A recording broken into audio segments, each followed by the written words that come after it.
WNST, Towson, Baltimore, and WNST.net. And I often brag about how long I've been doing this now. So let's see. I started at the News American on January the 11th of 1984. So this will be 35 years this week that I've been doing this sports journalism thing. And I got to the Baltimore Sun. It's a momentous week. It was January 6th of 1986. Was my first day there. I started with Jack Gibbons in the Evening Sun, and I met this guy wandering through the Sun newsroom then as a news reporter alongside David Simon and Rafael Alvarez and many, many others, including the late, great Dick Irwin. Jerry Bembry became our friend a long, long time ago. It's been 30 years. He used to wear a Knicks starter jacket in and out of the Baltimore Sun newsroom at 501 North Calvert Street. And, you know, in all the years, dude, I've been doing radio 27 years now, 28 years now. I don't know that I've ever had you on the show, Jerry. I maybe back in the day, a million years ago when you first left and did NBA and whatnot, but welcome. It was good to share the press box with you for a hotshot playoff game, man. How you been? Hey, I've been good. It was good to get back into Baltimore and see some old faces. I saw you. I saw David Ginsburg, Mike Preston, John Eisenberg, just, you know, a whole line of people that I've encountered in all my years in this business. And, yeah, we've been around a long, long time, Nestor. Yeah, I was a news reporter back when you got to the Sun. So it's been a long time we've been in this business. We're two old heads right here. Well, you know what? You're with the Undefeated now, and I don't know, like, you know, I remember having hot metal type, you know, at the News American, and pagination was going to be the new thing, right? I'm making you laugh, and I know, you know, we go back that far, Yeah. but for you to be writing for a website like the Undefeated that takes on issues, and you're in town, and I thought you were writing about the emergence of Lamar Jackson, and it turned out you were writing for the Undefeated about the departure of Ozzie Newsome. You know, so many stories and so many outlets and ways to go about this, but your love of the NBA sort of drew you to this. You almost did murders on overnights forever at the Baltimore Sun, right? Like, it was, you know, that I still think of you as a news guy, even though you've been doing sports for 30 years. You know, it's funny, when I came in as a news reporter for the first couple of years, I covered the police beat and I covered the court system in Baltimore County. I covered government for a year, but on my off days, I would do some sports stories. I did some high school sports, so I remember those great Lake Clifton teams and the great Dunbar teams where Sure. Dante Bright, Michael Lloyd, Keith Booth. And, you know, sports was always my passion. So I knew that was going to be my really big into the business. So, you know, doing that on my off days, it led to an opportunity to come to the sports department. And, you know, I think I came over to sports full time in 1992. And I became a full-time NBA writer in 1993. So, yeah, it's great. I had some great years in Baltimore, great years at the Baltimore Sun. And yeah, the Bullets are still trying to win, Jer. And the Bullets are still trying to win. You're absolutely right.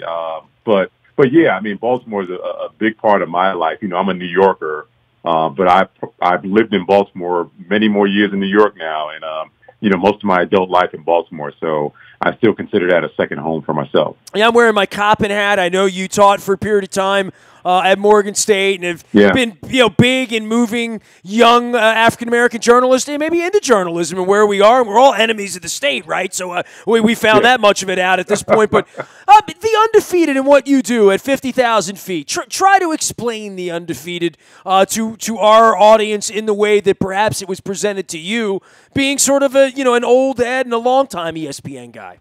Yeah, you know, we try to dwell on stories that have the deal with the intersection of sports, race, and culture.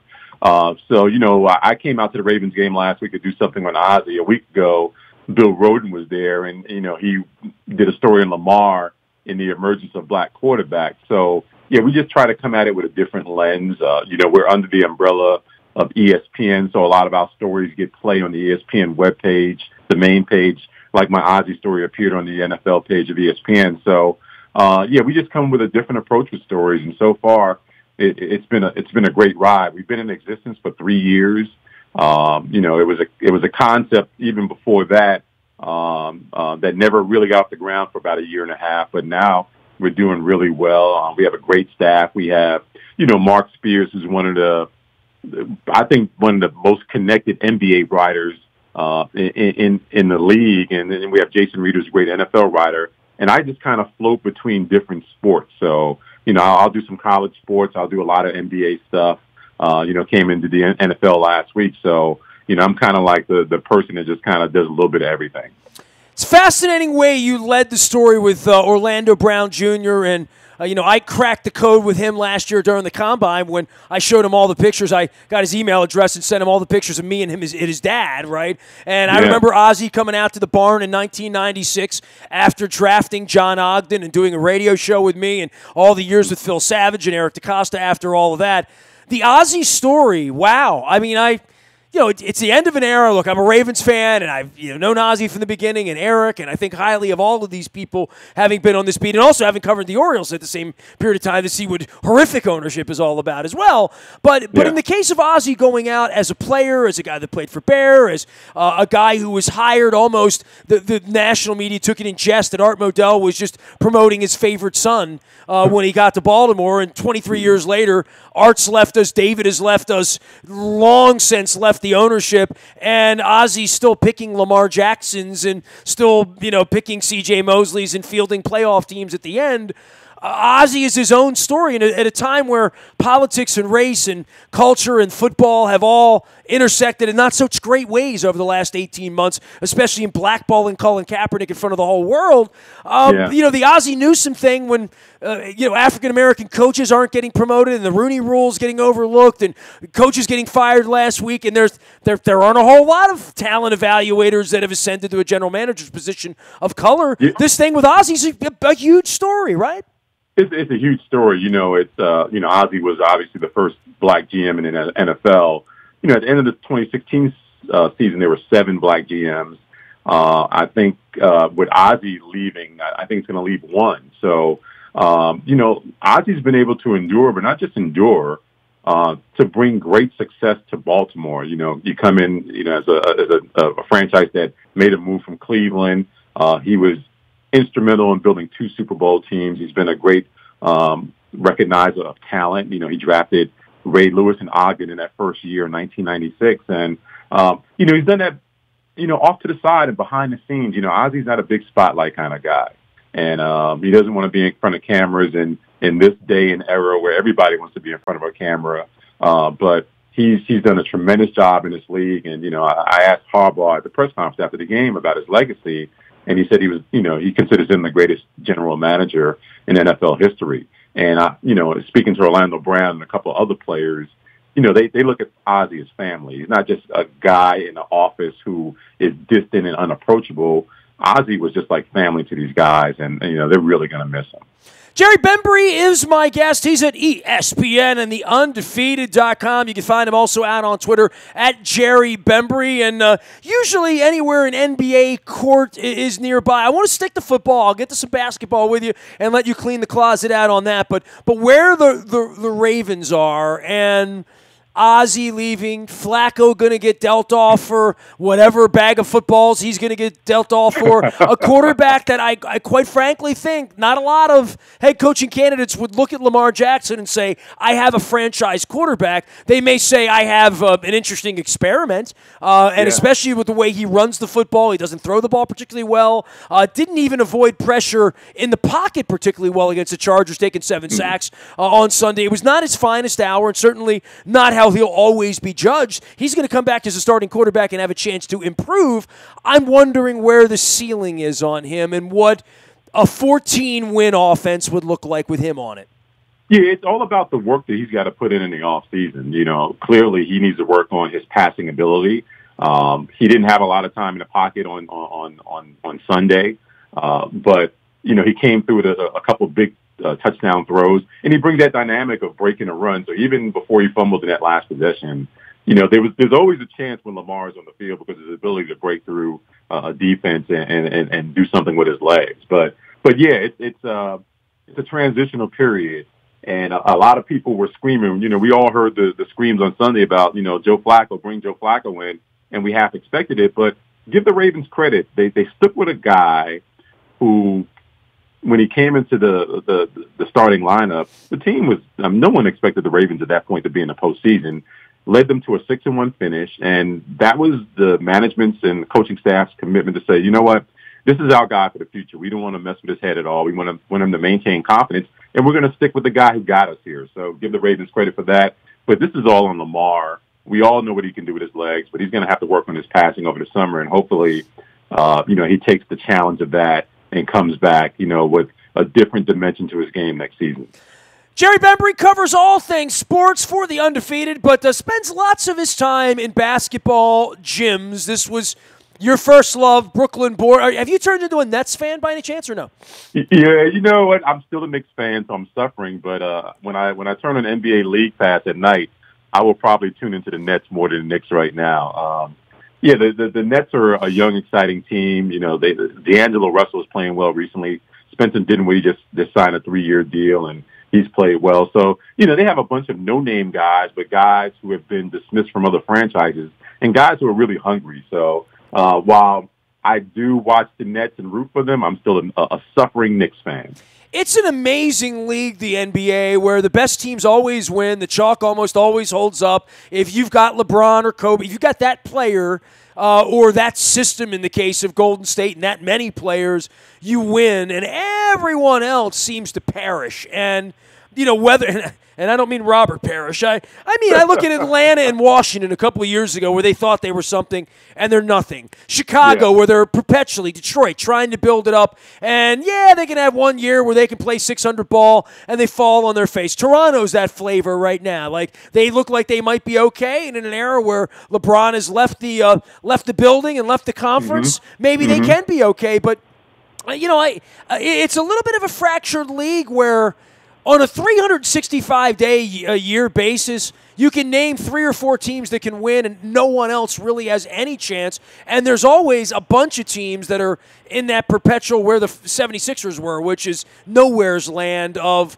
praying for the next draft pick. And I know Philadelphia's gotten back up and they're crawling here again, but it's a weird league in that way to be a fan of anything that's not Golden State or LeBron James. You know what? That can be said, I think, for the last probably 10 or 15 years prior to this year. I think there's a completely different dynamic this year. LeBron James is on a Laker team that may or may not make the playoffs right now. I think they're in the 8th position now, so, they're not assured of being there. The Golden State Warriors have showed signs of slippage or, just not being as dominant as they've been the last 4 or 5 years. You look in the Western Conference, the Denver Nuggets are the number 1 team in the West, and no one would have ever expected that. The LA Clippers are in the mix, and no one would have ever expected that. And you look at the East, and that's been LeBron's ownership. He's owned the East for as long as his time with the Cleveland Cavaliers and the Miami Heat. And now it's Milwaukee, Toronto, Indiana, Philadelphia, the top teams, and Boston's up in the mix. So I think it's going to be probably one of the most exciting postseasons this year because I think it's completely wide open. I think that there are some emerging stars like Giannis is coming out. James Harden had an MVP season last year, and right now, and over the last month, has been the best NBA player by far in the league. Hey, dude, this is good for the league. At some point, the Memphises and the Sacramentos and the New Orleans, somebody has to wake up in their fan base, including Washington, by the way, and really believe that at some point we might win a championship. At some point. And most NBA fans have never woken up with even that vision. And if you're an Atlanta Hawks fan 3-4 years ago, you blink and it's all over with, right? Yeah. Atlanta, I mean, you mentioned it earlier. A couple of years ago, I think they won 50 games and they won the Eastern Conference and they're nowhere. I think they're the worst team, one of the worst teams in the East right now. I think Cleveland is the worst. So, but I think there's so many young stars, Giannis in Milwaukee, Kawhi Leonard in Toronto, Oladipo in Indiana, the long list of stars in Philadelphia and Boston. So, I think that we are no longer in the era. I think we're departing from the era where it's been LeBron and Golden State and maybe 2 other teams in the mix. And we're going to go into a postseason this year where I think there's going to be 7 or 8 teams who legitimately have a shot of winning a championship, and I think that's great for the league. Jerry Bembry is my guest. You can follow him out on Twitter as well as at The Undefeated, always working on stuff heading into the NBA season. Dude, I'm going to be in Atlanta in 3 weeks, and, I never really thought the Ravens were going to be there. I did have buses packed for New England this week. I'm a little disappointed about that, I must admit. But, I wanted to see them go on a little bit of a tear here. I don't know who's going to be in Atlanta. You talk about a balanced league.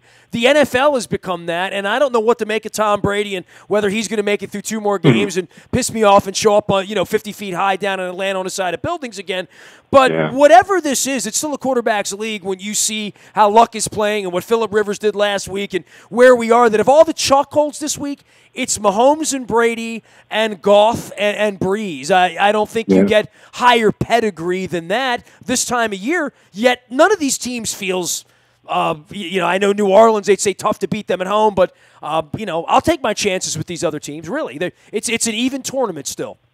Oh, it's so even. And, I was looking at the matchup earlier today, and I'm just so excited for this weekend's game. And I think it's a shame that the Ravens couldn't advance, because I think had they played the Patriots, I think they could have matched up really well with them in a playoff game. But, if you look at that Colts-Chiefs matchup, Andrew Luck has been steady for the entire year, even though he doesn't get the love as a Drew Brees and he doesn't get the love as a Tom Brady, who had kind of an off season, and Patrick Mahomes has been a standout. So I really admire what the Colts were able to do this season.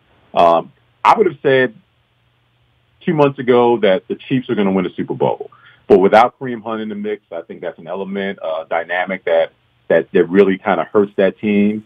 And, so in that sense, it's wide open. And you look at the Rams, they were dominant early in the season, then they kind of tailed off. But Ty Gurley is a guy that you can never bet against because he's a one-man wrecking crew. And, you would almost have to say the weakest link of all the remaining teams might be the Philadelphia Eagles, the defending Super Bowl champions. But, look what they've done over the last few weeks and just to get there. So there's going to be some exciting games this weekend, and I'm going to make sure I'm in front of a TV set watching them. Yeah, I see your picture out on the front of Twitter, Jaron. You're in front of the Maryland Terps bench, and, you got all the Fear the Turtle Christmas people behind you there. This switch over to the Big Ten's fascinating this year as much as any, where the Big Ten feels up. I don't want to say the ACC's down. It's always Duke and Carolina and somebody else. This year it's Virginia, whatever. But this turnover for the fan base, for the ideology, for what it means to the football team, and having Jordan McNair die out there in June, and the disgrace of all of this. And beyond that, the soccer and the lacrosse programs at Maryland that do well. Basketball in the Big Ten, I think it's still a sell in motion to some degree. I don't know why that is. I think this is an interesting competitive brand of basketball. I've had a good time out in Mackey at Purdue, and I've been out in the old barn in Minnesota for games and whatnot. And then obviously Michigan State and and Michigan and what that represents for basketball. It's not a bad run, but there's still bleeding hearts screaming for Duke and North Carolina, right? Yeah, to me, it's just like every year, we grew up in watching, the Len Bias and against Duke games and all those great, rivalries in the ACC with Maryland against, North Carolina, Maryland against Duke. And, I miss that. It's kind of hard. It's hard for me to get excited against Maryland against Minnesota, in the Big Ten. So I think that element is missing for local fans. I still think it's an adjustment period. But obviously Maryland made the move for money. It was financially beneficial for that squad to go to the Big Ten. And, at least they're faring better than Rutgers, because Rutgers has been a doormat since they've come into the league, in football and in a lot of ways in basketball. So at least they're doing better. And Maryland's having a solid season so far, 12-3 overall, 9-2 at home. So, we'll see if they can match up against the Michigans and the Michigan States and Indianas. But I think from a basketball standpoint, they have a really bright future as they play in the Big Ten. Lots of ranked games ahead for the Terps down at Cole, and I'm sure Jerry Bembry will show up there or anywhere they're dribbling a basketball. He has covered sports now for the better part of 30 years at various parts of ESPN, now at The Undefeated. You can follow him out on Twitter as well. He was my seat companion for the Ravens loss. You're not allowed to come to any more Ravens playoff game, Bembry. You're out. Throwing you out. it was great being there. I mean, to see everyone and to see the excitement of the fans there, man. Sunday, even with the loss, is a special day. I think it just shows you the love affair that the fans in Baltimore have with their teams, not just the Ravens, but the Orioles as well. And just to see that passion just makes me excited. Well, the Orioles are another story altogether. So yeah, they are another story. That's right for now. another season, as they say. Them, Jared, take care. They got a long way to go. Oh, yeah, I think the over/under is 99 on losses, and I'm taking the over. We're going trips on this. Jerry, always good to visit, man. It's been a long, long time, and I guess both of us could have wound up getting a gold watch down on Calvert Street, but look at how it turned out, right? Yeah, look how it turned out, man. Good seeing you, Nestor. You take it easy. Thanks for having me today. Jerry Bembry going into the Wayback Machine when he was the news reporter at the Baltimore Sun back in the 80s, and I was the sports agate clerk over in the corner at the Evening Sun, and ran into him at the game on Sunday working for the Undefeated and writing a great piece about Ozzie Newsome and his departure from the organization and the GOAT and the era coming to an end. You can read that at theundefeated.com and find Jerry at Jerry Bembry. That's Jerry with a JerryBembry out on Twitter and at The Undefeated. You can find me out in the buyatoyota.com audio vault 24 hours a day from anywhere in the world on your mobile device by downloading the TuneIn Radio app, becoming crystal clear from wherever you happen to be. Our morning newspaper ships digitally. Got my own paper. Don't need the sun. Got the moon. Comes at 7 o'clock in the morning. It's all brought to you by Planet Fitness at planetfitness.com. $5 down, $10 a month. Get in the best shape of your life. It's 2019. What are you waiting for? Planet Fitness right around the corner from you. And there's one in your neighborhood, I promise. Last but never least, the Maryland Jockey Club and Laurel Park. They're racing this week. The entries in the front of WNST.net as well as in our morning newspaper. Any breaking news happens first on the WNST Tech Service. That's all brought to you by Coons Ford of Security Boulevard. Dennis Colatzos will be here from 3 until 5 on Thursday, driving you home, called the SSV on WNST. That's the Sunday Sports Voice, now heard on Thursdays from 3 until 5. I will be joining him for more of the requiem of the 18 season and looking ahead to 2019 and a big playoff weekend around here. Colts, Chiefs, Cowboys, Rams, Eagles, Saints, Chargers, and Patriots. I'll be eating Pizza John's. I am Nestor. We are WNST.net, AM 1570, and WNST, Towson, Baltimore. We never stop talking Baltimore sports.